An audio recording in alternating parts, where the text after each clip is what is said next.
ते सरकारी बंगल्यांवरून आता चढाओढ सुरू असल्याची चर्चा आहे। उपसभापती सचिन अहिर यांना बंगल्याऐवजी फ्लॅट देण्यात आलाय, तर जुन्या उपसभापतींच्या पुरंदर बंगल्यावर उपाध्यक्ष अण्णा बनसोडे यांनी दावा केलाय। सचिन अहिर यांना आधी मंत्रालयासमोर असलेला रायगड हा बंगला मंजूर झाला होता, मात्र तो आदेश रद्द करण्यात आला। त्यानंतर त्यांना चर्चगेट इथल्या सुनीती इमारतीमध्ये एक फ्लॅट देण्यात आला। सचिन अहिर यांची नजर पुरंदर बंगल्यावर होती। हा बंगला आधी माजी उपसभापती नीलम गोऱ्हे वापरत होत्या, मात्र अहिर यांनी या बंगल्याचा ताबा घेण्यापूर्वीच विधानसभेचे उपाध्यक्ष आणि राष्ट्रवादीचे आमदार अण्णा बनसोडे यांनी या बंगल्यावर आपला दावा केला। छोट्या गोष्टीवरून कुठेही महायुतीमध्ये नाराजी नाट्य होण्याचं कारण नाही। बंगले अलॉट करणं हे सामान्य प्रशासन विभागाचं काम असतं।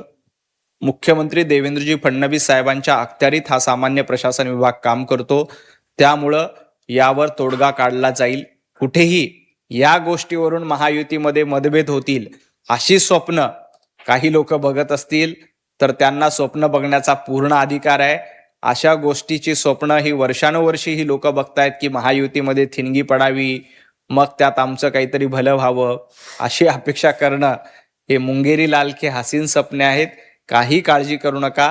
सचिन अहिर असतील, एकनाथजी शिंदे असतील, आम्ही सगळे एकत्रपणे काम करतोय। अशा पद्धतीच्या थिणग्या टाकल्याने काहीही होणार नाही।